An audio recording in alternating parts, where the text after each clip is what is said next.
All right, what's up, guys? Welcome to the Hansem Report podcast. We are doing episode 3, and we have for you Kingdom Hearts 2 Final Mix Review. I'm Crazy, and with me I have my co-host Bernie. Bernie, what's up? Hello. How you doing, Bernie? I'm doing pretty well. I'm excited. I I'm can real feel it. excited. I am too. If you guys don't know, this is probably our favorite. I'm saying probably because I don't want to speak for you, Bernie, but I already know the answer. Favorite game in the series. You So know that my favorite game will forever be Dream Drop Distance. all right, so it was a good podcast. Glad that you guys that you guys listened this far. But yeah, no, KH2 is one of our all time favorites. So yeah, I'm definitely excited to go into detail about this. And this is the first time you guys are joining us.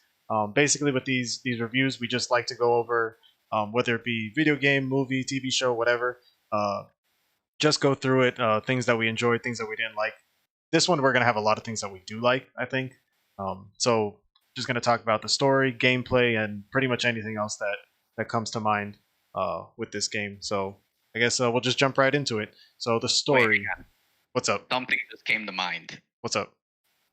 Our episodes are going to get really weird when it comes to numbers because we're reviewing each Kingdom Hearts games as they came out chronologically. So by the Yes. time we get to Kingdom Hearts 3, we're going to be on like episode 9.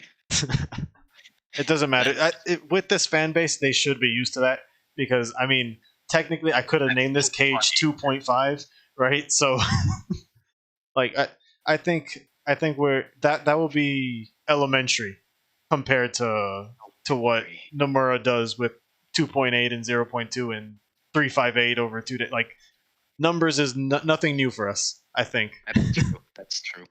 Yeah, I suppose. Anyway, let's So kick it off. story, Bernie, give me 30 seconds. What is the story about?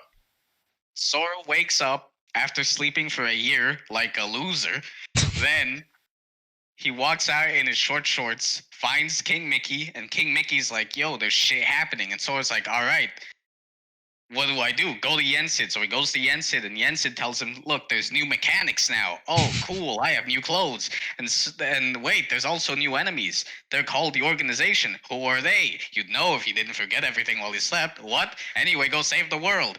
And so Sora goes to visit each and every one of the available colorful Disney worlds and some Kingdom Hearts original worlds, tracking down the organization, trying to find out what the fuck it is they're doing, why they're doing it, and just trying to stop them. All the while, he finds out that the guy that he killed in the last game, because he killed Ansem, except no one dies in Kingdom Hearts, wasn't actually Ansem, but he was actually someone named Xehanort, whose nobody is the leader of the organization, because this guy just has that kind of leader like charisma to him. He can Right. just make any bad guy.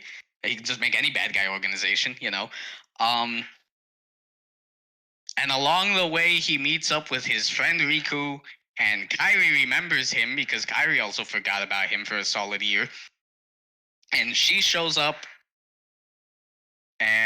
I think my 30 seconds ran out. I was just letting you go, but you're on a good pace. Just finish it Yeah. strong. All right. Zemnis makes a moon. You don't It have to. You blows don't have to up. finish. It's Man, fine. yeah. I was just hoping. I I was don't. wondering to see where that would go, but you did a pretty good job getting at least like the the good chunk of it. But I um, hit the solid points. yeah, without just reiterating what happens. So I guess with this game, starting from the beginning, right? One of the really good things that this game does is it just picks up right where the last one left off, right? Because at least like it's kind of like you said too, where at least in this point of the series, there everything's still done chronologically, right? So there's not too much to think about of like prequels and all these side stories and whatnot. So everything is still flowing pretty well, right? It's like KH1, Recom, and then now KH2, and it leaves out right where that one came off. And although the sort of forgetting everything, right, is like a really good, just like here's a reason for him to be at level 1, right? Because it's an RPG, right? But it also does help for anyone that's new because then they're still learning things as Sora's learning them, right? So Yep. especially with Chain of Memories, I think they knew going into that, like, okay, well, like, not everyone's gonna buy it or like have played this game because it was on a completely different console, right? And they never advertised it as like, oh, okay, this is actually important, even though it was. Then I think it does a pretty good job just overall at the beginning when you start meeting characters like Roxas and Axel and just the organization in general, because then you start getting your first impression of them there, but you don't have to have had played Chain of Memories to get any of that, if that makes any sense.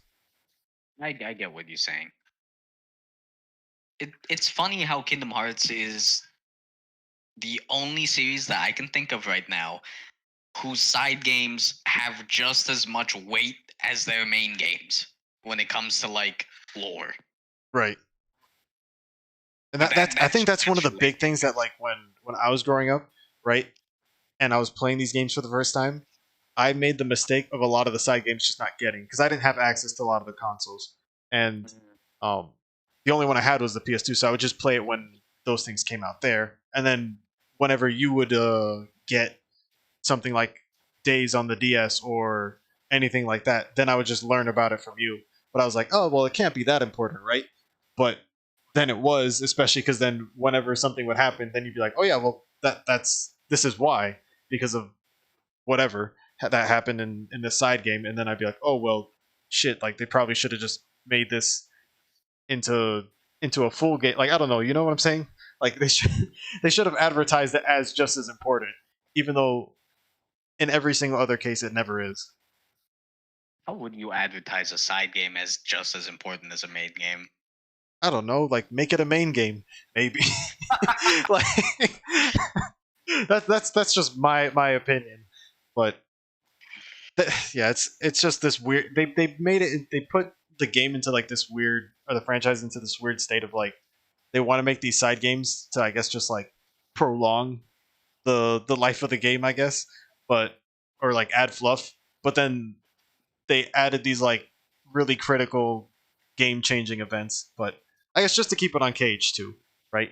Cage 2 Yeah, I as a was gonna main say game keeps like it. all of that happens after Kingdom Hearts 2. Yeah, Like exactly. So cuz so this is the last time where before that happens. yeah, cuz up until now Kingdom Hearts 1, Chain of Memories, Kingdom Hearts 2, it's all nice and bundled up in a nice little gift basket for you, you know? Right. Yeah. And going back a little bit talking about how it's a good introduction for new players into the franchise because you don't necessarily have to know what happened in Chain of Memories. And as for Kingdom Hearts 1, they give you like a brief little summary as to what happened in Kingdom Hearts 1, and it's enough for you to know, like, okay, this, and this happened. These are who, like, this is who Sora is, this is who Riku is, this is who Kairi is. Um, but you don't need to, like, you don't know who Roxas is before Kingdom Hearts 2. Mhm. So for all you know, it's just it's just you're playing as a new character for a new game, yay! And the way they did that was pretty interesting because not even Roxas knew who the fuck he was Right. at the start of Kingdom Hearts 2. You know? Yeah. So you learn everything with Roxas as well. So it's like even though you're Hmm. confused, it's not like the game expects you to understand what's happening. It's like no, like Yeah. we're gonna learn this together. So yeah, that definitely is a good thing it does. And in general, I think like H2 does one of the best jobs of adding in new characters, right? Like both for like heroes and villains, right? Because you get people like Oroxis or um, I mean, I guess they were already established like Axel and Nominate, but um, all the people in Twilight Town, right, with Hayner, Penn, so it feels natural when you meet them.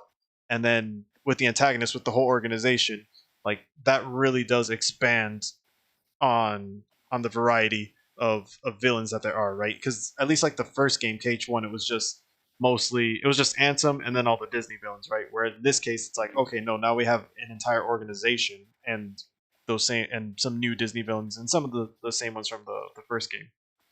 Hmm. Yeah. It's a good structure for an antagonist, you know, especially in a video game because you can actually see like, oh, that's the first boss, that's the second boss, that's a, you know. Mhm. Yeah, and I think that actually helps with this game in term, especially because they make it an organization. because then it's about them doing like they're united for a cause, right? So Hmm. it makes something like I think Zemnis is probably the actual best villain. Like Ansem's probably my favorite, but Zemnis I think is like one of the best, most well done. And I think part of it is because of that, because he's truly a leader among the organization, and people you can buy into why they're following him. That's true. Like people do respect him as a leader. Like in days, whenever someone mentions Zemnis, they'll never call him Zemnis. They'll either Mm-hmm. call him number one or the superior. Kind of reminds me of Codename Kids Next Door. Yeah. It's weird thinking of him as number one, but yeah, Well, but yeah, yeah, he has hair. yeah, that he has nice hair too. But yeah, it does go to show like it's a sign of respect, right? That instead of just calling him by like first name, it's like no, like they address him as something more than that. Hmm.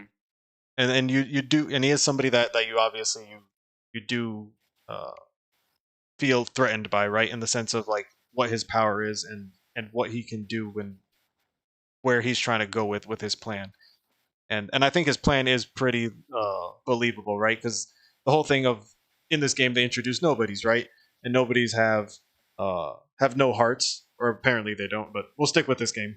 They don't have hearts, so they don't have any feelings and emotions, and but they do remember how it used to be. So because of that, they want to get them back. So it's one of those things. It's kind of like a Thanos-esque thing where it's like you can see where he's coming from. It's just the means he's willing to go to is too far, right? Hmm. Yeah, because he wanted, instead of the Keyblade releasing all the hearts eaten by the Heartless, Xemnas was just scooping them up and putting them together to make his own artificial Kingdom Hearts. Mhm. Which, by the way, I think this game is the closest we've ever seen to actually seeing what Kingdom Hearts is. Right? Yeah. Which, because we never saw it in Kingdom Hearts 1. We saw the door, but that turned out to be the door to darkness. Yeah. It wasn't mentioned in Chain of Memories. And then in 2, at least maybe it's not, the Heart Moon, but we know that it's supposed to be like the end all be all of hearts, of identity, so to speak, you know? Hmm.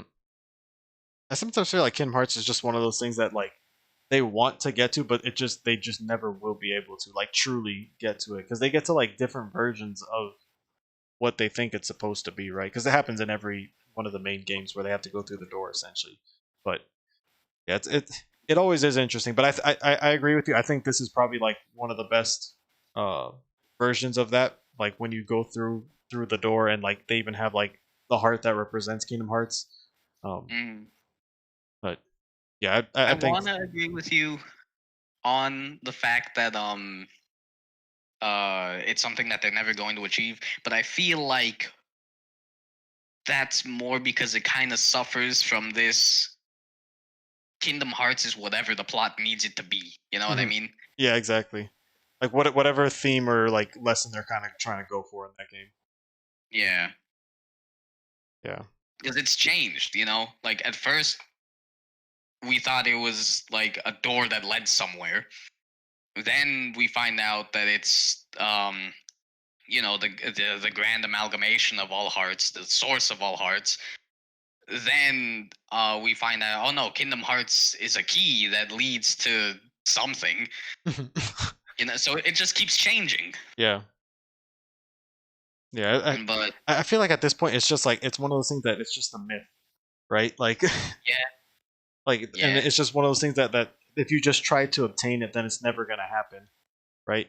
Uh kind of like it and it kind of in some way reminds me of like in Harry Potter where it's like with the Sorcerer's Stone, how it's like they say in order to get it, you have to want it, but you have to want it or need it, but you can't actually um use it, or like you have to be in a position where you want to have it but not use it, right? In order for it to actually come to you. In this case, I feel like that's like the same thing with Kingdom Hearts. That's why it never works out for the villains, right? Because they're always going after Kingdom Hearts for its power, right? For what it can benefit them with, rather than just um uh like just using it and appreciating it for what it is. And I think that's why, like, kind of at the end of this game, um, when Sora and Riku end up going through the door and then they defeat Xemnas, then they're able to essentially just leave the realm of darkness because they just accepted where they were, right? Like they weren't like, okay, well, like it's over or anything like that. Hmm. Yeah, they do say, what is it that they say exactly? They're like, Kyrie, the king, they're all on the side of light. So if they'll be the light, we'll just hang out here and be the dark. Exactly, right? And they're just like, oh shit, then that means we did it, we won, right? Like if we're the dark, then Yeah, like there's there's nothing to worry about because we know us, right? Um, yeah. and then I guess going off of that with the heroes, right? So in this game, right, uh, we follow Sora, but then like I think one of the most interesting things in this game is Riku, even though you don't get to see him that much, right? Like the whole mystery of like where is he, even though like essentially he's kind of right in front of you the whole time, uh, Mhm. just in Ansem's body. I always find that really interesting because it's like one of those like, uh, I guess um, physical representations of what's happening with him, right? Where he's afraid of the darkness consuming him, but it's gotten to the point where he's physically looks like Ansem, the seeker of darkness, right? Um, and then that one is also like not until like he accepts both sides and says like, oh, I can kind of tap into both and still like be myself. Only then he comes back to being normal Riku, I guess. The shock from Ansem's heart data machine helped too. Yeah, yeah, and then that's like the technical reason. Yeah. But don't let that take away from like the rest of his journey, you know? Exactly. That's what I'm saying. Like he still has to take those steps, and then essentially he's rewarded at that point with that. That's how I always looked at it. Like, um, rather than just like, oh well, like then he just gets he just survives an explosion, and then he's he he comes back to being normal.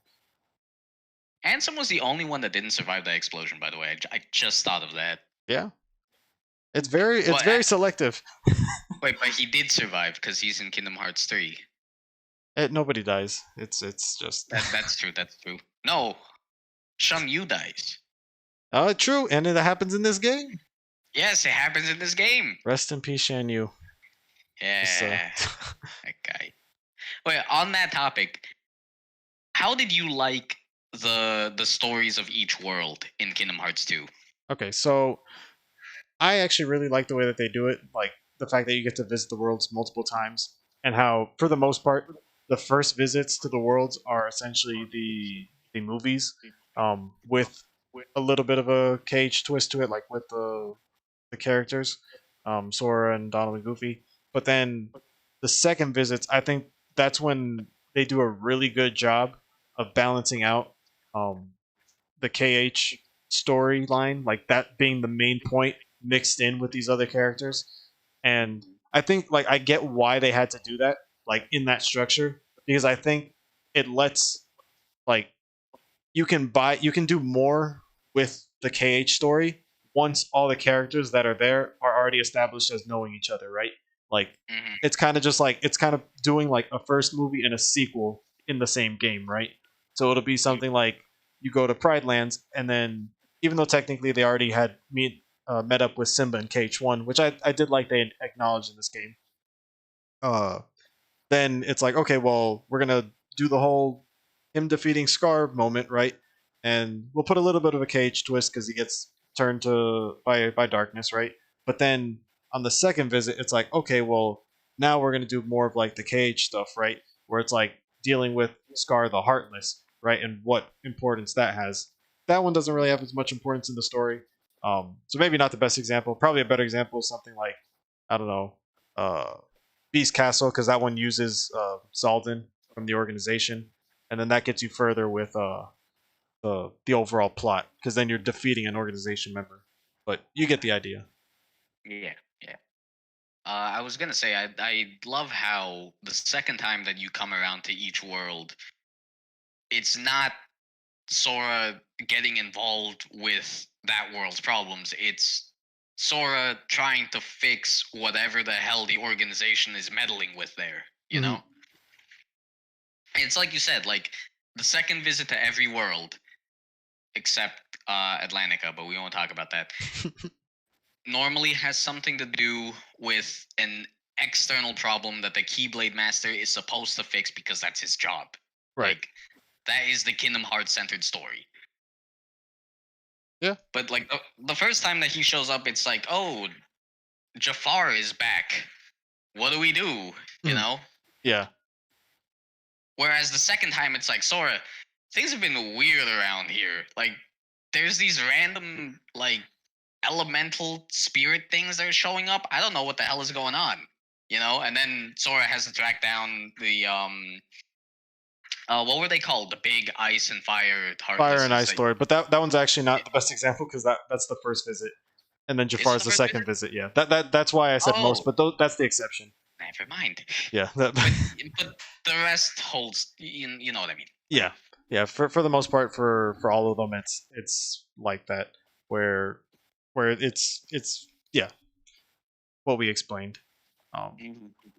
and I'm a fan of it, and I think that that's a really good way of doing it. Not saying the other way is bad or anything like that. It's just like when you look at something like comparing it to like KH1, KH3, there are certain worlds where I think they get caught up with doing the story of the movie, which is fine because KH2 also does that.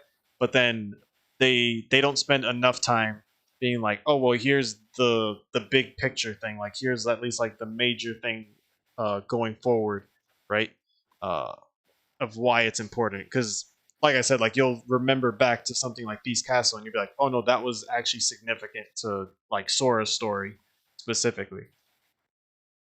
It's also cool seeing like it's cool seeing them do something different, you know, because like people have seen these Disney movies however many times already, you know. Mhm. So when it comes to like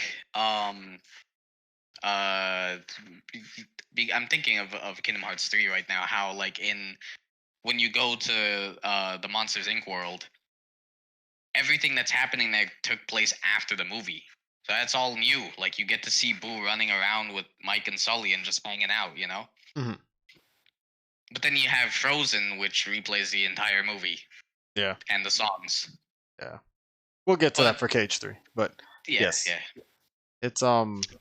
it's it's well done here, and I think and it definitely shows because then you can go back to these and like you'll take them for what they are. You'll be like, oh no, this is like the KH version of that instead of because if not, yeah, you're gonna always compare it to the original story, and then you'll be like, oh well, I'll just watch the movie. Maybe not Exactly. so much to that degree, but it feels like that at times. You know what was also cool? How where was it? I think it was in the Land of Dragons. Was it the first time that that you go there that Sora fights Riku while he's still in his hood, or was That's that the second time? second time. Okay, Yeah, because right. The second second time. time is for that one. That one's another good example because you have Yeah. Riku, in the hood, right? Like or in the hood, wearing his hood, I guess. Um, and that provides more context to the overall story. And then you also meet Zigbar in that Hmm. world as well. And that's probably the only time they ever used the whole like confusion of or like the mix up of hoods, right? Like using the cloak for its reason, right, to mask who the person is. Because you fight Riku and you see that you kind of know it's him because of his weapon, but Yeah, he then has. when you finally catch up to who you think is Riku, then it's Zigbar, and like you immediately know it's him because of like the complete voice change and stuff. And or, well, I mean, I think you see his actual He face there, actually talks. but Yeah. yeah, you're like, oh shit, then was that actually Riku or not, right? Like, and it actually makes you think for a second. Mm-hmm. Yeah. This game did a great job of like, how should I put this? Kingdom Hearts 1 was mainly it felt like the actual Kingdom Hearts story was kind of in the background, and it had more of a focus on the Disney stories. You know what I Mhm. mean? But this one kind of did not the opposite, but it had more room. It made more room for the Kingdom Hearts stories. It Right. wasn't all about the Disney stories, which was Yeah. cool because And you I, could kind of see the series kind of come into its own. You know? yeah, exactly. And I think that's what makes it a good sequel. Is like it's like okay, well, we already established who these people are and stuff. Let's just expand on that. Let's focus on these guys because this. this is why you play the game. Like we already like you got into the game originally for the Disney characters, but then now you're like going into it like, okay, no, like I like Sora, I like this version of Donald and Goofy and Riku and Kyrie and all these people. So I want to learn about them and like we'll push their story forward. And with their stories too, I guess like the way that this story ends, right? Like in terms of them wrapping up people's stories, I think they do a really good job of.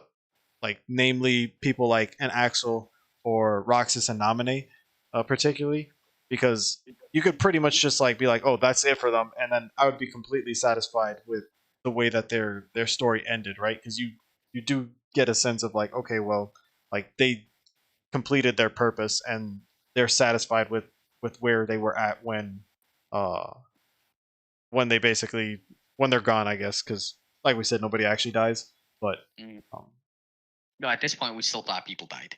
yeah, but it's yeah, that's the thing too. That's why like Axel's to me was like so perfect, especially because like him, he's one of my favorite characters in the entire series, and I think like with this game, they do a really good job of making you sympathize and or like empathize with him, because he's kind of just being forced to do the bidding of the organization, and he kind of you can kind of tell he doesn't want to. That he's one of the outliers that shows like, oh well, he does have a heart probably, and that he has his own feelings, especially with Roxas being his friend, and Hmm. you could tell he's hurt from the fact that like Roxas doesn't even like remember him and stuff, and so on and so forth. But I think then the way it ends with him sacrificing himself for basically the last piece of Roxas, which is Sora, is just it's a nice touch. And he gets a cool ass keyblade. This this guy I, just we're talking about I, Axel Bernie. Axel. I, I know, but that's a cool ass keyblade. Bond of Okay, I Flames know. is a I cool. okay. Just in case for the audience listening, and he's saying that on purpose because he wants to trigger me because Axel's my favorite character, but Lee is probably my least favorite character. But yes, Bond of Flame is great, which is the keyblade that Sora, our protagonist, gets, which is great. But Lee's keyblade also kind of sucks. That's also really like just No, it's a really bad Lee- design. I don't like it, but yeah, just give him Bond of Flame. I don't care. But they should have given him Bond of Flame. But going back to what you were saying, um, yeah, everyone basically achieves Uncle Iroh levels of character completion. You know what I mean? I don't know that's some how high else to praise, better man. say High it. praise. Like, okay, maybe too high, but you know what I Yeah, mean. I was gonna say it's really nicely done, but I don't know if like everyone gets that kind of treatment. Well, everyone Axel's I who think you is mentioned, pretty is as good as it gets for the game. yeah, yeah, and I think that maybe because we get to see more of him than Roxas and Naminé. Right. But the point still stands that it brings their character to a completion. You know. Hmm. Yeah. And then even like Sora and Riku, like how we mentioned already with where they end up in the realm of darkness, like even there, like if they just ended it there, which they could have, like it's pretty much as good of an end as you can imagine for the two characters, right? Hmm.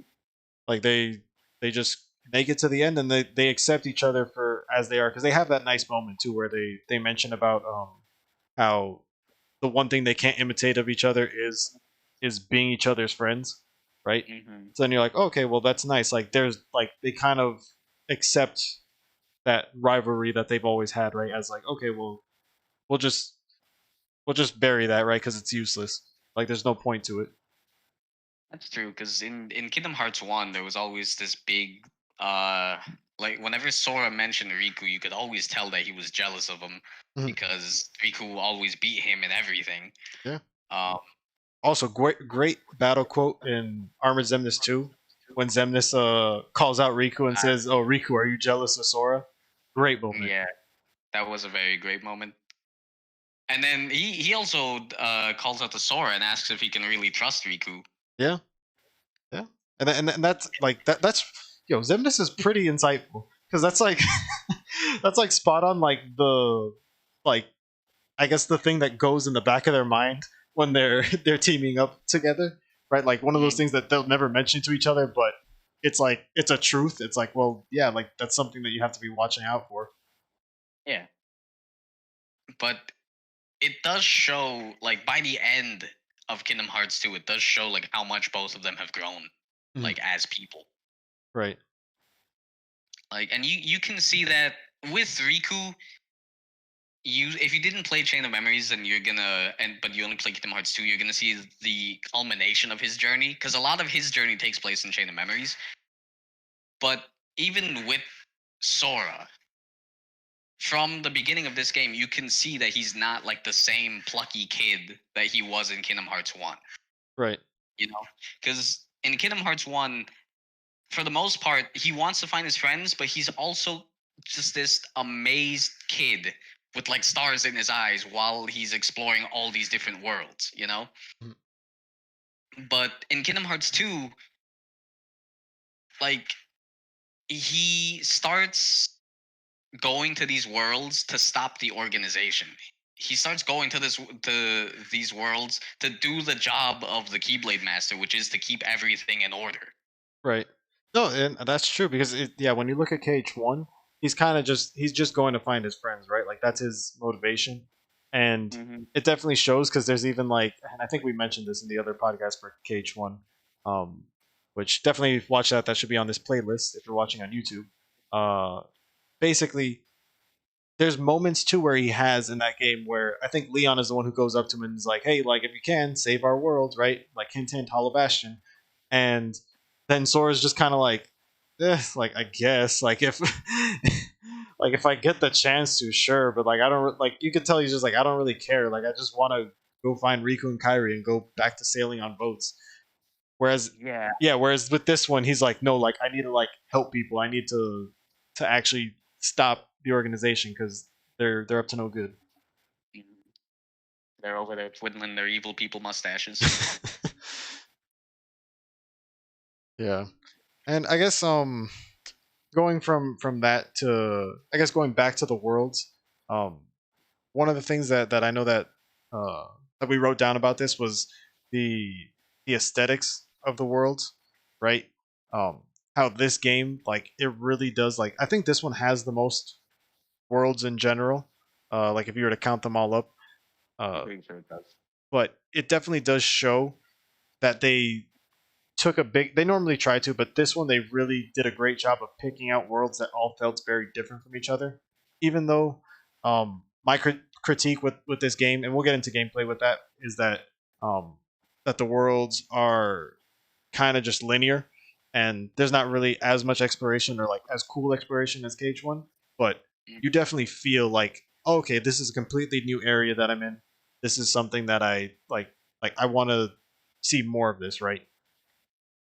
Yeah.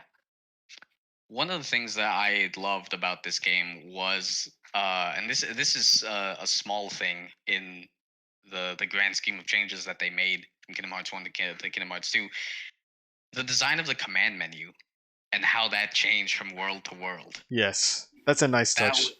that was amazing. Yes. Like, and even when you're in Twilight Town and you go to the mansion, specifically in Nominee's White Room and in Ansem's laboratory, the command menu changes back to the one from Kingdom Hearts 1, Mhm. and you can see each of the little icons next to each menu part, like the key on attack, the little potion for items. They Mhm. all had the same symbols that they had in Chain of Memories. Right. Oh, okay. Oh, I didn't notice that one because I was gonna say I noticed it for throughout the rest of the game, but I didn't notice it Hmm. for that room specifically. That's cool. Yeah. Like, the attention to detail that they put with that was amazing. And that is something that I loved, how every world felt so unique from each other. Right. Yeah, and like some examples, right? Like we get to redo some things like um uh oh man, I'm blanking out Halloween Town, right? And then they add basically Christmas Town into there, and of course like Sora and the gang, their outfits change for that too. But then you also Mhm. get things like Space Paranoids and Timeless River, right, which are drastically different from anything we've ever seen. And I guess also on that Port Royal, because that was the first one that I mean technically Tron as well, but the first one you actually get to see is Pirates, as the first live action mixed in with KH in this franchise. It was always funny to me just the stark contrast between the live action cast and Sora. Right. Like it Like was like Sora's putting not even in the same like color grading either. Like yeah, he looks so much brighter than like Jack and all these other people. it's like putting like a comic book character next to a manga character. Right. They try to make him look like a little bit darker, like the actual like shading Yeah, or whatever, but they just dampen his color scheme a bit, yeah. but still though it was great. Like the unique design of each world was amazing. Yeah. And one of my favorite parts was especially I think this is something they did in Final Mix. I don't think it was in the original game. The music in Timeless River, how it has like that. It sounds like it's being kind of dampened, Mhm. like how audio sounded it way back when Yep. for old timey cartoons. That was such a great touch. Yeah, yeah, that's a final mix thing. That's it's ironically it's a controversial thing. I don't know why it is because I'm with you. I like that, but I feel like it's for like more like the pure like gamer mentality of it, I guess, or like people just like to hear clear music. But I like it because of that reason because it kind of puts you more into that time period. But Mhm. yeah, that's another nice little touch for final mix. And in general, like with final mix, uh, they actually had an orchestra play for all these songs. So like all these great songs end up getting just elevated. Because without question, going back to Port Royal's soundtrack on the original PS2 was terrible. But that's because it's a great song that's originally done on the orchestra, done like synthesized, right? So Mhm. you just immediately compare it to it. But then once you play it on final mix, you're like, oh, my ears are saved again. Like this is this is the My best ears are upgrade. sick. Like, No, yeah, the music in Kingdom Hearts 2 is amazing. The entire soundtrack has maybe one not good song, yeah, and it's and you probably know what like I'm the talking corrupted. about. Yeah, it's Yeah, and the corrupted is like it's just because it's so repetitive. Like the loop yeah. is so quick compared to everything else, and there's not really yeah. It wouldn't be I, bad if they added more to it. That's the only reason. my big problem with it is this: it has no drop. Yeah, It's exactly. basically building up to a drop the entire time and nothing. Yeah, yeah, something like Desire for All That Is Lost. Like I always wait for like when the piano comes in and the Yep, piano's going ham, right? Like yep, that's the moment in the song where I'm like, yo, this is a bop. Like this is really good. But yeah. the corrupted, it's just like you're waiting, waiting. Okay, we're looping again. What? We're looping again. Okay, like you're just like you're just I left always, disappointed. yeah, like, and the bosses that you fight when you're listening to the corrupted is also they can kind of drag out sometimes, you know. Right. Like, well, not you don't have this problem because you speedrun these guys, but like, They're still not like my. I still have favorite bosses. I will say though, even as like a speed run, there's still some of the more annoying things to run because it's like hostile program. It's more the like the gimmick yeah, I fights was gonna because say it's the hostile gimmick. program you have to get like orbs and then freeze him and then attack him and then rinse and repeat and then the same exact thing with Grim Reaper, or like yeah, because it plays on Grim Reaper 2. So with Mm, that one, which is the more annoying fight, is you have to get all the medallions and then you can attack him, and then do that again like another 2 times, and then that's also annoying. So yeah, like I get where like it's kind of fitting. Maybe they did that on purpose. Like they they just want you to be as annoyed as possible when you're fighting these bosses. and Ground Shaker, which is Oh my god, another rinse and repeat. That one's probably my least favorite out of all those. yeah, because you're not. I don't know the fact that you're like running from him the entire time, and the way oh my god, the way that the camera works in that fight is Oh my just so god. like Yeah, there's a lot of no. things wrong with that, and like also just being, um, Lion Sora is kind of fun the first time, but after a while, it's like I just want to be normal Sora.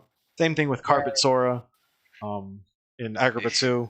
That's another like carpet physics is really bad. Um, I think we can agree that the worst part about this game was the parts that you don't play as normal Sora. yeah, which luckily aren't that often, so Yeah, it's but when you definitely do it, it's forgivable. like, Yeah, ugh. it always is one of those things where I'm like, it's cool the first time, but then when you go back to it, then you're like, is this necessary? Like, eh.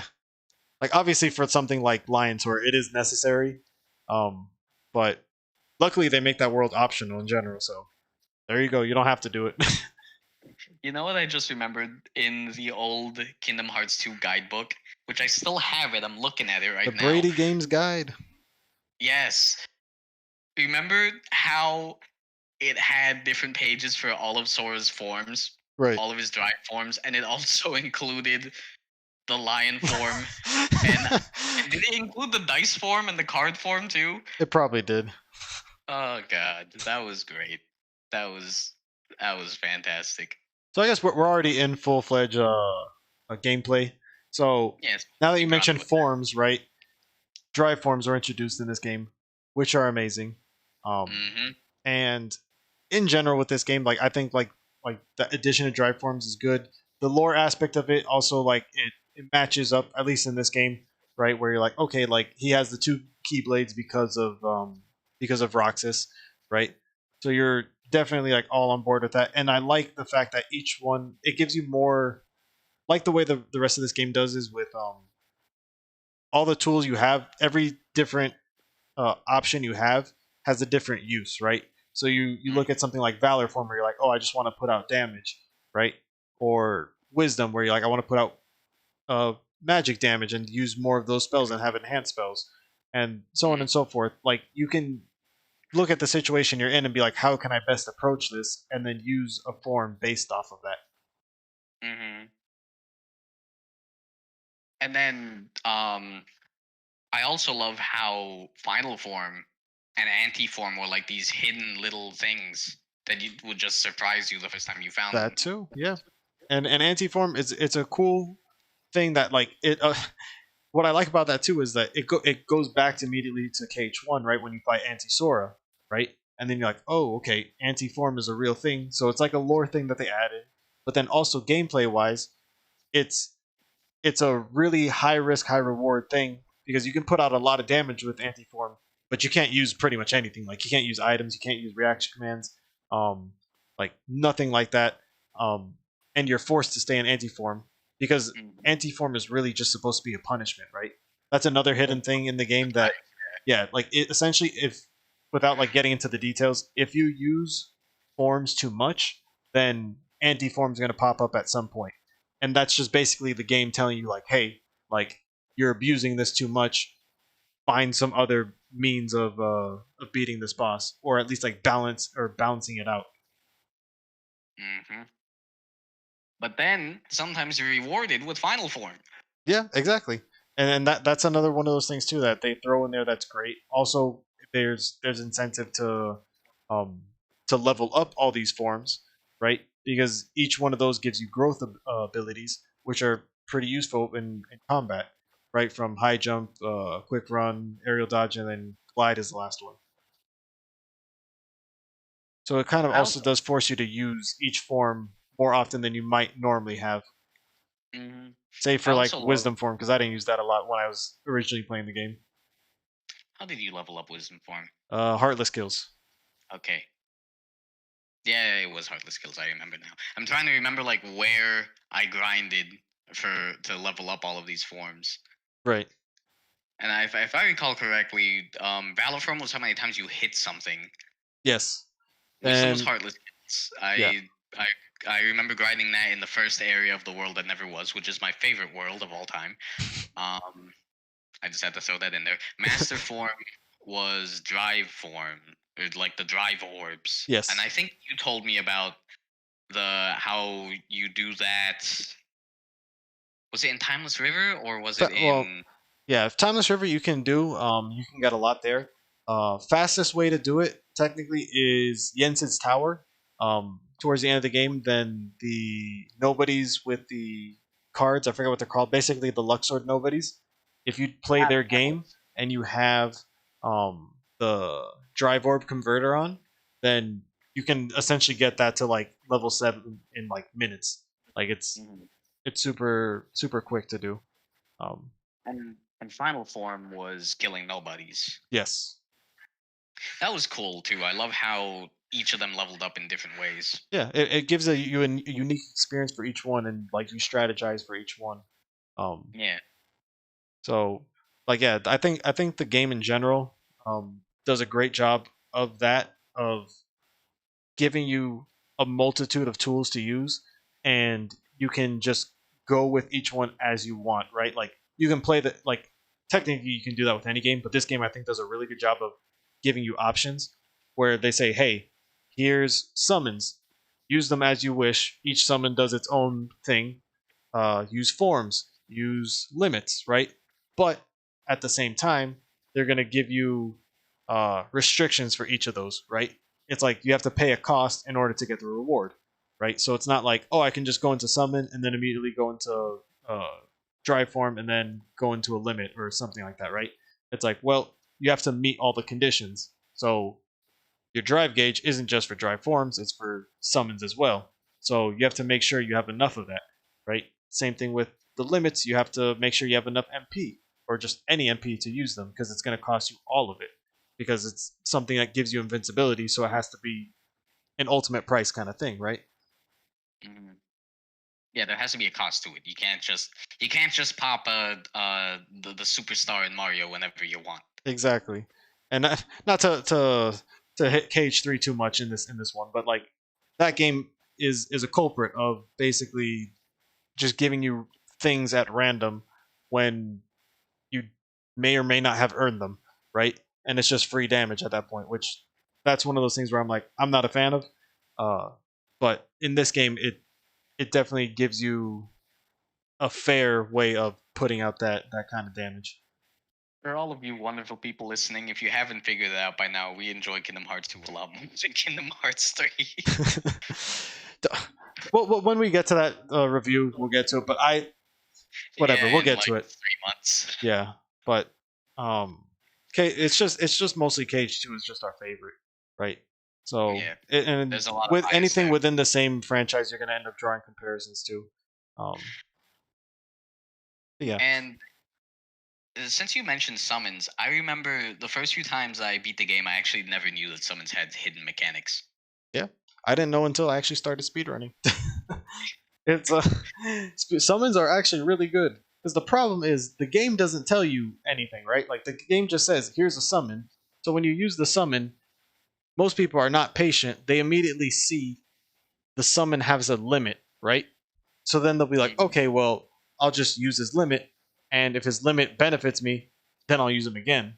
But if you use the first summon you get is Chicken Little, right? Use Little's limit, and his limit sucks. Like his limit, Does his suck. limit is just him, like you holding Chicken Little and just like shooting a bunch of exploding balls at your enemy, and it doesn't do a ton of damage. It's not even like cool to use. It turns you into like FPS mode, right? So it's it's not good. But if you just literally let Chicken Little hang out around there, he does this thing where he starts whistling, and essentially he gives you magnet early in the game because he's gathering all the enemies that are around you, and he brings them towards you, and they're just basically stunned right there, and you can attack them. And also, as you attack enemies, you gain HP while he's out. So the game doesn't tell you that, so you have no reason to keep using him unless you just try out everything you can with him, and you'll find out. You're rewarded for experimentation, basically, Yep. which is cool. That's kind of interesting. How in Kingdom Hearts 1 you're rewarded for exploration, in Kingdom Hearts 2 you're rewarded for experimentation. Mm-hmm. Yep. Hmm. There's tons of ways of taking on different enemies, and I always think that that's probably the strongest thing about this game. If not for one of the things that we want to get to is final mix exclusive with the um, super bosses, right? The whole Cavern of Remembrance and the Garden of Assemblage with the Data Org, right? Because originally Cage 2 Vanilla only had Sephiroth as a super boss, and while I do love the Sephiroth fight, it was a little disappointing coming from KH1, right? Because KH1 had like four, no, I want to say original one. Yeah, original KH1 had four super bosses, and then Final Mix then had five, whereas this one only had one. But then Final Mix ends up giving you an extra 14. You get 14. Yeah, you get 14. Yeah, because then you get Lingering Will as well as the 14th one. Ah, Lingering Will. I remember when we first saw that trailer for Burst by Sleep as Yep, the sequel everyone to this game. everyone thought it was KH3.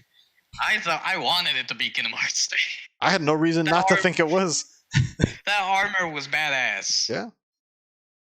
Uh, anyway. But yeah, so Um, so with that, because kind of how we touched on with how this game doesn't have a lot of platforming or like super exploration, Cavern of Remembrance kind of brings that back, right? yeah, I remember you was that was one thing that you told me about the first time that you played Cavern of Remembrance. Like the first time you experienced it, you were really happy how you were actually able to use the growth abilities for exploration instead of just I can reach that chest now, you know? Yeah, exactly. And it's one of those things too where it's like there's no chest in the game without that you can't get to without growth abilities, except in the Cavern of Remembrance. And that's the thing that like made me happy because I was like, oh, now this is like KH1 because KH1 had things where it's like, no, you need high jump, you need glide, you need maybe this Trinity, right? Um, whereas KH2 original was just like, no, you can just get everything. So it made it one of it was not as exciting to have to go back to these worlds because it was just like, oh, let me just get glide and then I'll just get to these really far chests faster. Do you miss Trinities? Um, I don't miss them, but I do like them. Like I like them a lot in KH1. Because I kind of like anything that forces you to come back to the world to get rewarded for having certain abilities or different mechanics. That Mm-hmm. because then they can help you later on. I don't know. The only thing that annoyed me with the Trinity is the fact that you had to have Sora, Donald, and Goofy in the party. Yep. So then sometimes you would have to like go back to like a save point and whatnot. But it's a minor thing. Yeah. I don't know. I think they're cool, but I think I agree with you on that. Like I don't exactly miss them. Like they were great because you were able to get a lot of shit when you came back, like when you unlocked the new Trinity. But beyond that, it's like I don't exactly miss them, you know? Hmm. Yeah, yeah. So it's one of those things that they I guess went away from in this game that less is more. I guess right. Um, Yeah, they definitely did go away from exploration this game, and they focus more on combat. But yes. that is not a bad thing because this game has the best combat. It has the best the best choreographed action scenes of Yeah. the entire series. I want to say Yeah. It has some of the best stuff like with group it fights and bosses. has. Yeah, it has. No other game has Sora slicing through flying skyscrapers using nothing more than his keyblade. I knew you were gonna mention that. How could I not mention that? It's That is pretty the great. greatest boss fight of all time. The greatest boss music of all time. Yeah. It's I love the final boss of this game. Yeah. Even though it has like 5 different stages and a random flying dragon, I still Well, love that's it. how they all or like that's how KH1 was as well, and I like that they kept to the spirit of that. They're just like, now we're just gonna keep like doing different versions of Zemnis, and it's just gonna get more and more bizarre. Um, In the words of Barry Kramer, who made the summary of Kingdom Hearts videos, he turns into a boat. That's all you need to have a successful final boss in Kingdom Hearts. They have to turn into a boat. yep. Too bad Xehanort Eh, didn't do that. He didn't read the notes. which is really weird considering the fact that he's supposed to be the original of all of this, but He went another time. underwater, I guess. Yeah, but yeah, That kind of doesn't not what he a boat listen, does. That's a he submarine, if didn't turn anything. into a boat, he turned into a goat. True. he There was a mis he typo. misread the he got a bad transcript. That's what happened. His his had a typo on it. Yeah. Anyway, um, but the combat, the bosses, Yes. all the bosses were great in this game except for Yeah. Pete. All the bosses were great. Pete's fine, but I think he's fine. You can not like him. That's fine. But and I think that's why I I really like my favorite thing about this game is the Data Org and Lingering Will, and just the super bosses in general, because the combat is so good, and not only that, the reason why the combat is so good is not only because how we mentioned about what Sora can do, but the fact that the enemies as well are really well designed. Like everybody is really unique to each other with their own different fighting pattern. But the game, I guess, just to keep it as simple as possible, the game introduces for the first time revenge value. Like the other games had desperation moves, which desperation move is just essentially when the antagonist just does a limit, right? They're just invincible and they just do some kind of attack, and you pretty much just have to dodge it. And revenge value is essentially just the boss's way of punishing you for doing something, right? So the fact that they have that in this game is really good because it's essentially like, okay, well, something as simple as if you put on all those combo pluses, right? Certain bosses, their revenge value is very short. So then that's why certain bosses will attack you mid combo, right? Whereas if you shorten that, then you'll be able to punish them and then get away from them, and then they won't immediately retaliate, right? Like they won't punish you for these things, and so on and so forth. Yeah, I think it's one of the earliest games that had the had like basically the enemy AI react to you in a way, you know? Right. And Yeah. that's always such a fantastic thing. Especially like if you look at like Metal Gear Solid 5, it's implemented so well in that game, you know? Mhm. Yeah, And it's a constant back and forth between you and the boss, which is great because it makes it more interactive. Because exactly. in this game, better than any of the other ones, you can just everything that the boss does, you can react to, and then the same Mhm. thing for them, right? So it's like a constant just back and forth, but it's just all happening in real time, which it makes it more exciting. Mhm. And then on the topic of bosses and combat, we have reaction commands. Oh man, we didn't even touch on that. Well, we are now. Reaction commands. Just People press love them, triangle people to hate them. win. Exactly. If you listen to IGN, that's all you need to play this game. Just Yeah. press triangle to win. People who play on easy mode, easy difficulty on the easiest, over leveled. Ugh, people. Listen, The game is more than triangle. Is all I'm trying to say. uh, personally, I love reaction commands. Like I love the fact that they were included. I love them I too. I will say that maybe sometimes they do feel like they're overused, but they're cool as fuck. Yeah, That's my argument. yeah. I think it provides a good layer of each enemy being unique, right? In certain cases, Exactly. like I think they're it's just to add more cinematics. Like Twilight Thorn is just all his reaction commands are pretty much just a cinematic thing. Yes. Right But finish. or well, not all of them actually, but then when you're actually fighting him, you're introduced to reversal, right? Which is useful in that fight, right? Because it's just you being able to react to an attack and being able to dodge it, right? Because you don't have any other means at that point in the game to really dodge besides just jumping. Um, but yeah, I think they're good. I just think that my point is that I think some people will overplay how how useful they are because they just literally go to that as their solution for everything. They're just like, oh, just use the reaction man and you win, right? But it's not really that simple. Like if you play on a difficult or a harder difficulty, then you'll realize it's not. It's more than that. The game is more sophisticated than press triangle. You know, one thing that I really love about these reaction commands is how unique. You said this before. How unique it makes like not just every boss, every enemy feel. Mhm. Because I think what like 90% of all the basic grunt enemies have reaction commands that are unique to them.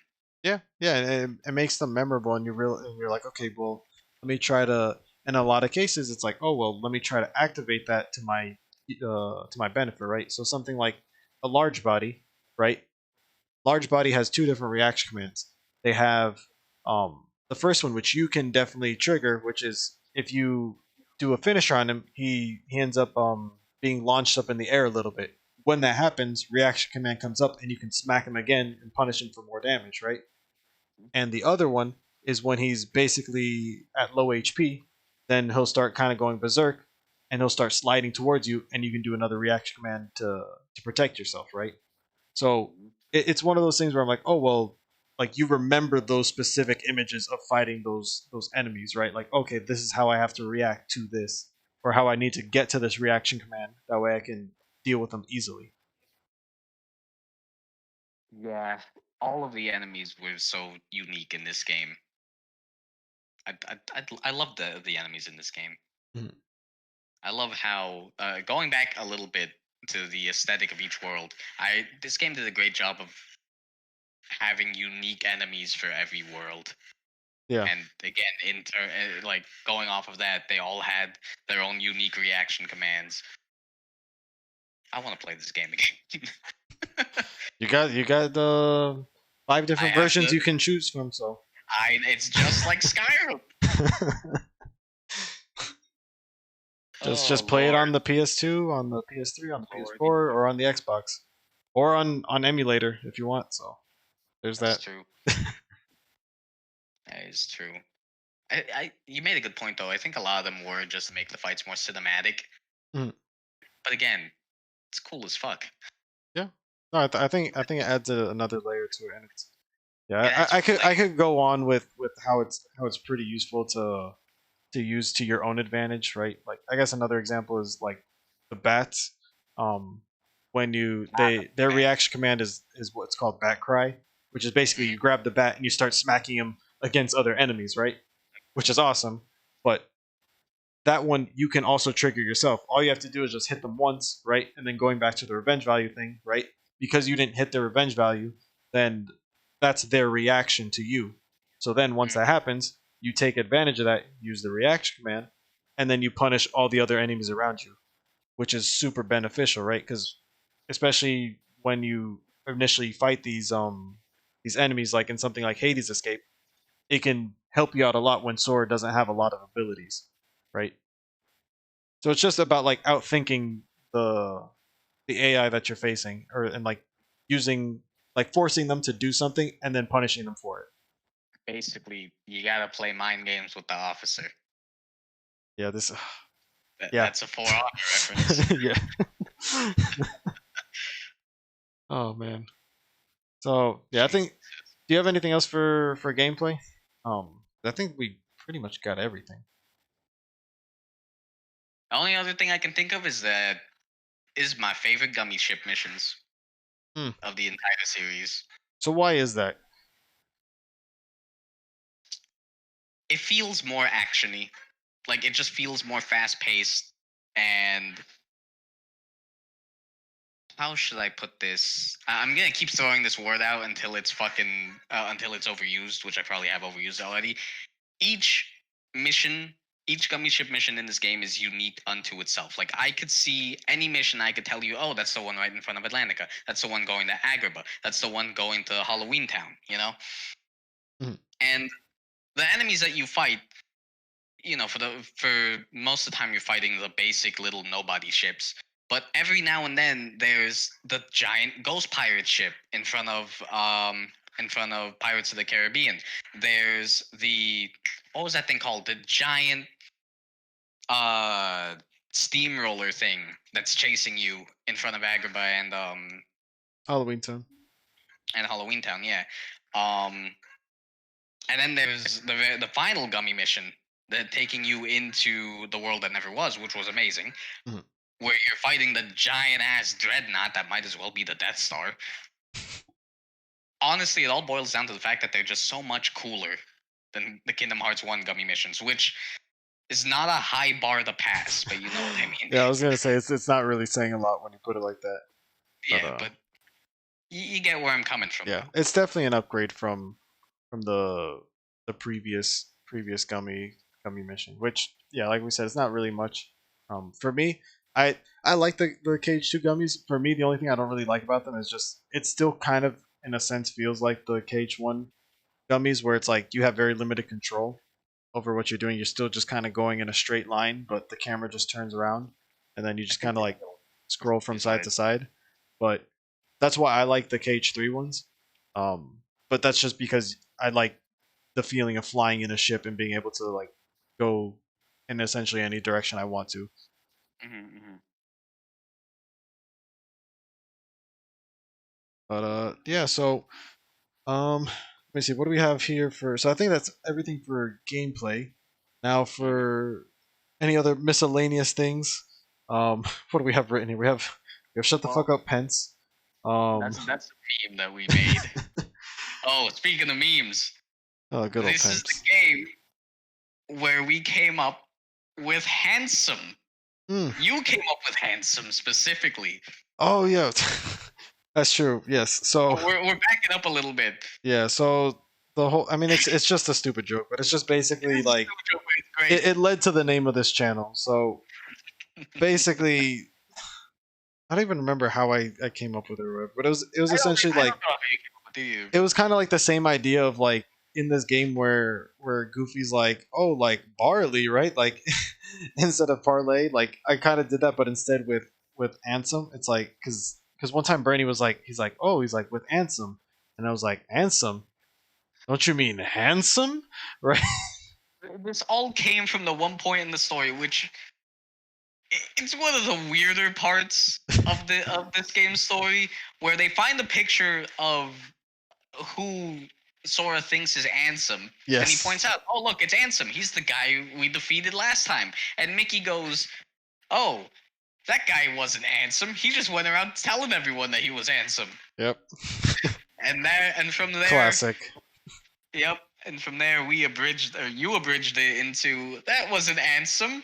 He was He's handsome." handsome. Yep. Oh man. Oh my lord. Which is yeah, so that's for anyone who's interested. That's how we came up with this name. I mean, it's pretty apparent that it's supposed to be after Ansem, but that's like the reasoning behind it. And then that, and then also just like the added meme of from SpongeBob when Squidward gets turned into being handsome. Yes, yes. Yeah, but Oh lord. Wait, yeah. really quick. You know something else that I had a lot of fun with Kingdom Hearts 2? What's that? I had a lot of fun listening to everyone's theories online about like where they're gonna go with this, what the hell Handsome happened to Ansem, who all of the organization's original somebodies were. Yeah. Oh, so Like you're talking about like originally, like right after Cage 2 came out, like right after Kingdom Hearts 2 came out, like right? Like as those Birth by original Sleep was blog coming posts and stuff, like before out. even YouTube Exactly. and or like Yeah. right when YouTube was coming out. I don't know when did it come out. 2005, 2008, around that time. It was in the early days of YouTube. Yeah.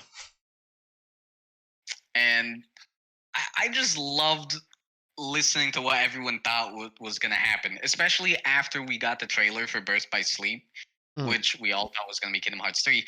Everyone was just thinking, like, oh, is that Sora, Riku, and Kairi in that armor? Is it someone else? Why do they look like Power Rangers? You know? Who right. is the mysterious figure that's walking out of the fucking dust? Mhm.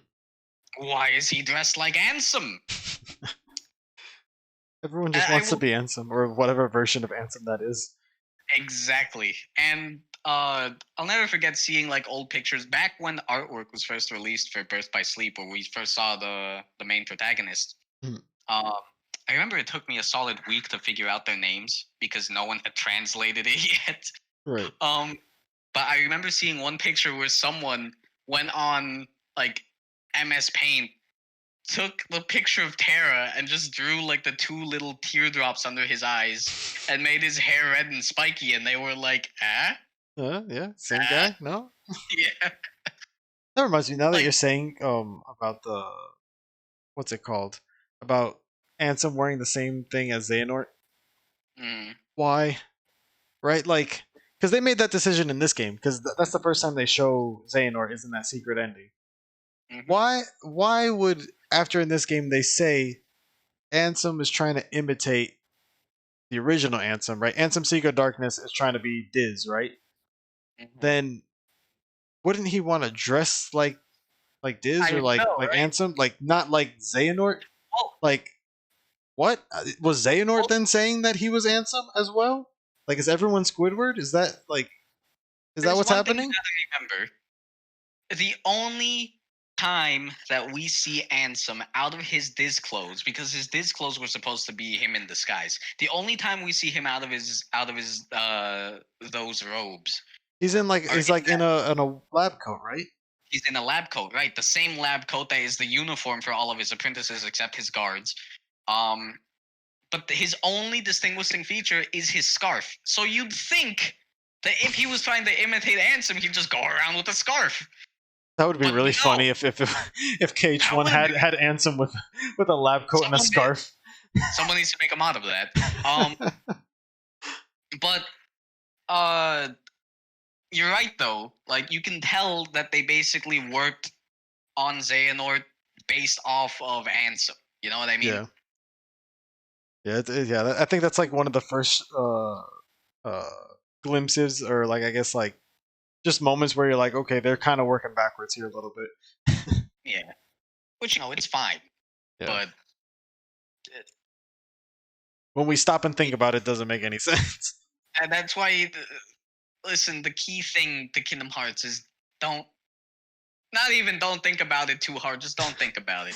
Just keep shoving Just don't popcorn in think your face. Just exactly. it's Like fine. just take it take it from someone who has been trying to make sense of this series as each title has come out.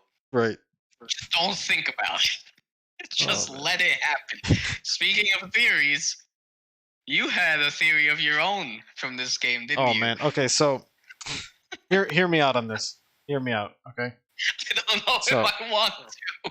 I mean I know you already know it, but like the people, to the people, To the just people. All right.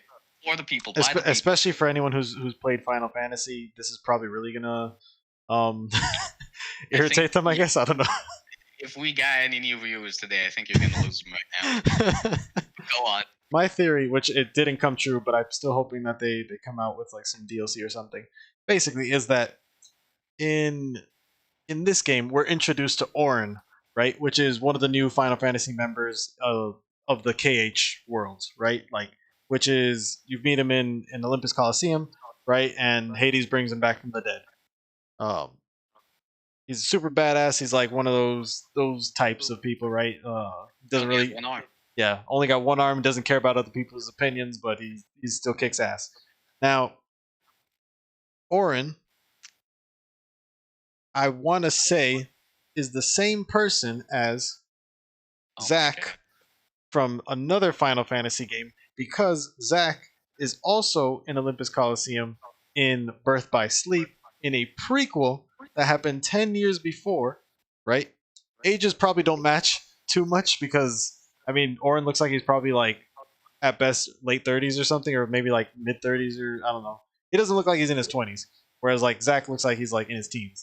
But I'm still willing to stretch. I think Death made him older, right? Let's go with that. I want to say that they're the same guy. I know most people are going to say that's dumb, right?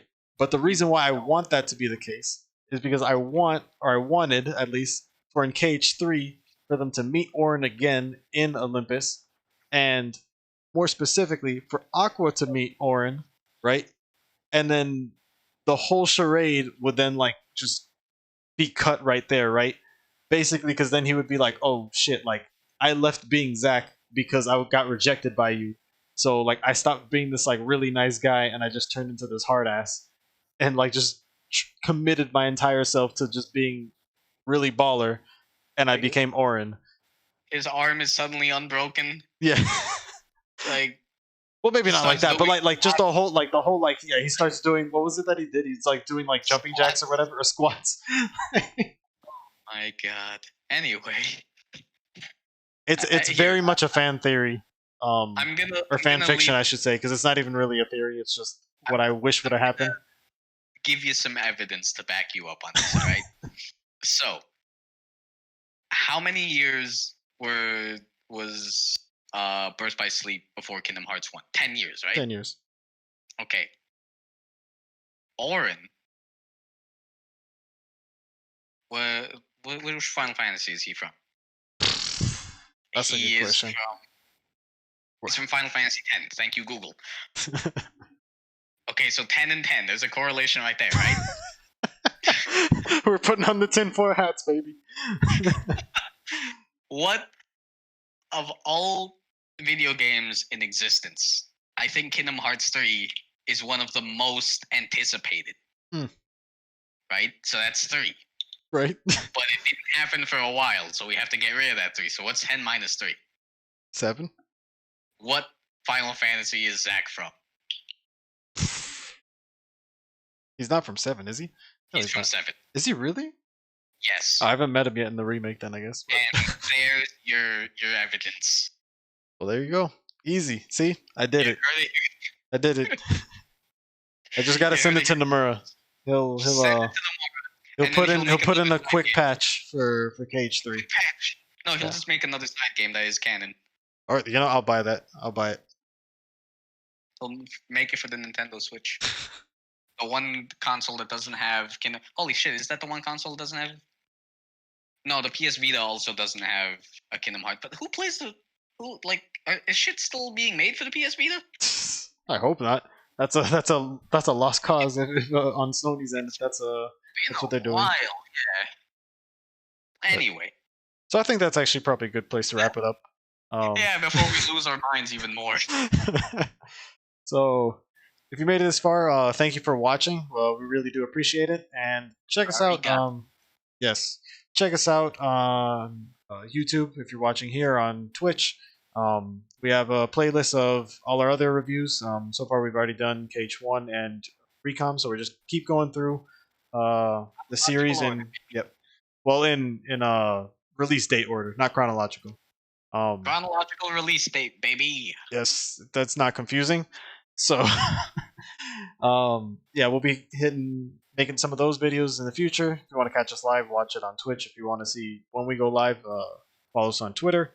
You see the handles on the screen, the Hansem Reports and the Hansem Reports for Twitter. I'm crazy. If you want to see some speedruns of Kingdom Hearts 2, then follow me on Twitch at CrazyKazi. We'll probably leave a link in the description. And yeah, thanks for watching. Anything else from you, Bernie? Other than the fact that subscribe. You gotta tell them to subscribe. That's what they do. That's what people do. They do that, and then like the link thing. Hit the bell for notification. Tell them that. But hit the bell for notification. Subscribe to our YouTube. Follow us on Twitter. That was the one thing I missed in hindsight. I was like, wait, I didn't tell them to that. Anyways, anyway, have a good one, guys. See you next time. Yeah. Good night, everyone.